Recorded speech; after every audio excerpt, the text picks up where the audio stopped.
Hi, friend. Let's see who's here today. Hi, Janet. Hi, Oliver. Hi, Ryan.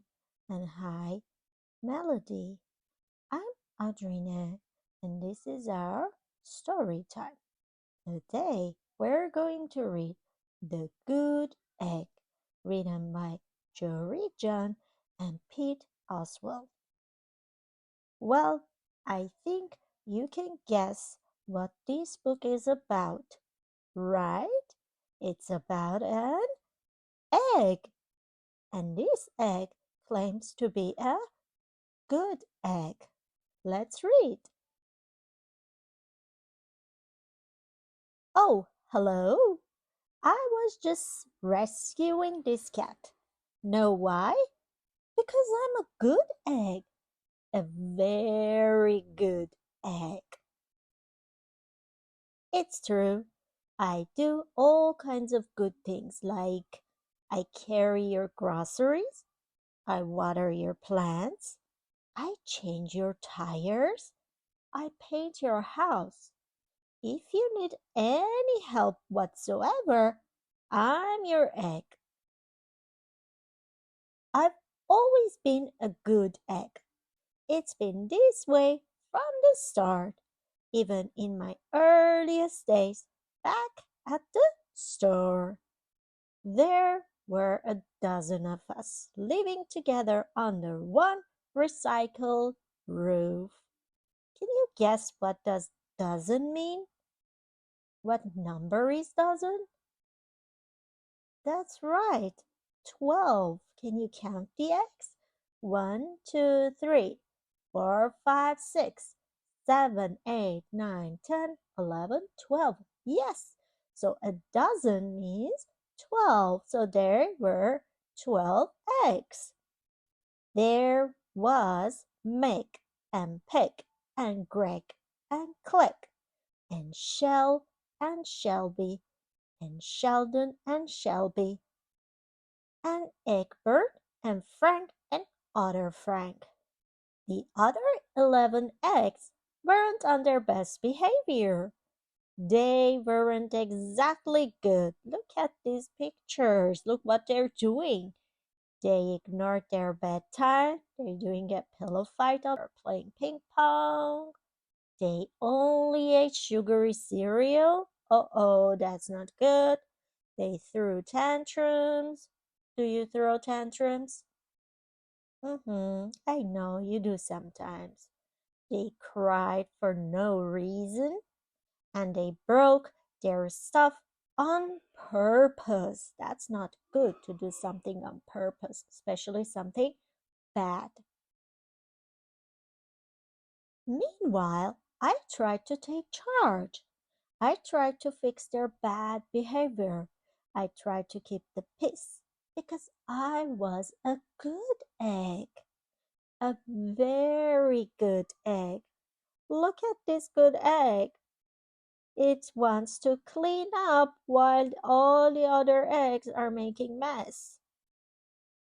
Nobody seemed to care though. Every night I was exhausted. My head felt scrambled.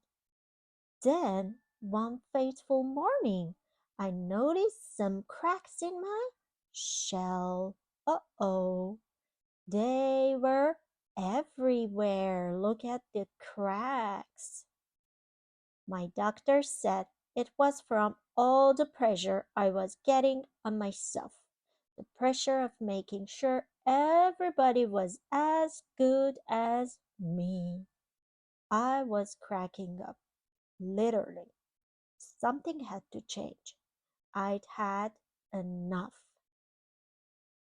I told Megan, Peck and Greg and Click and Shell and Shelly and Sheldon and Shelby and Egbert and Frank and other Frank that I was leaving. Look at his face. He's very sad. He's very tired. I can't be the only good egg in a bad carton, I said.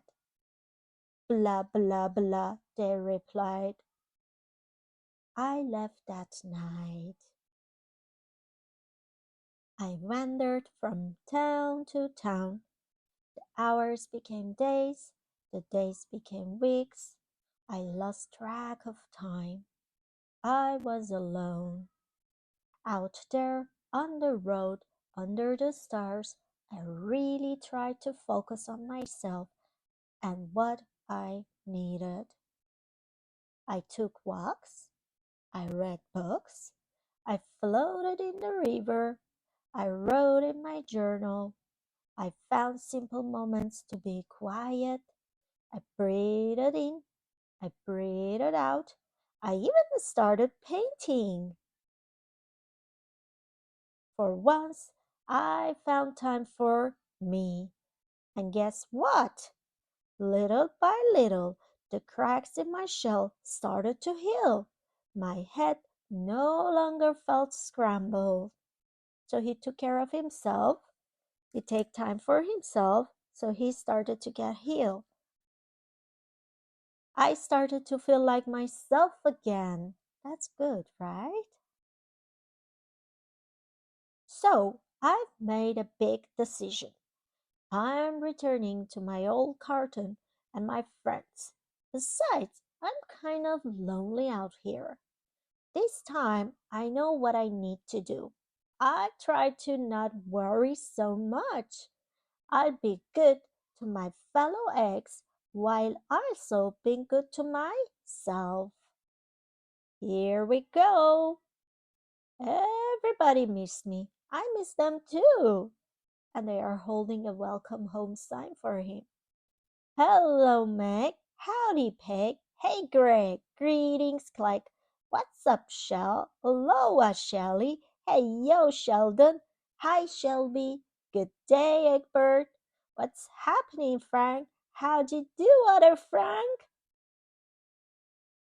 Sure, every once in a while, somebody's still a little bit bad, but it's not like before.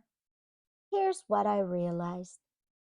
The other eggs aren't perfect, and I don't have to be either. I'm okay with that. Look, he's also having fun with the other eggs. Yep, the old carton is back together. We're a solid dozen again. It's good to be home. And my friends, that's the end of our story. I hope you enjoyed reading this book with me. If you like this book, you can ask your grown up to borrow this book from your local library. Thank you. Bye bye.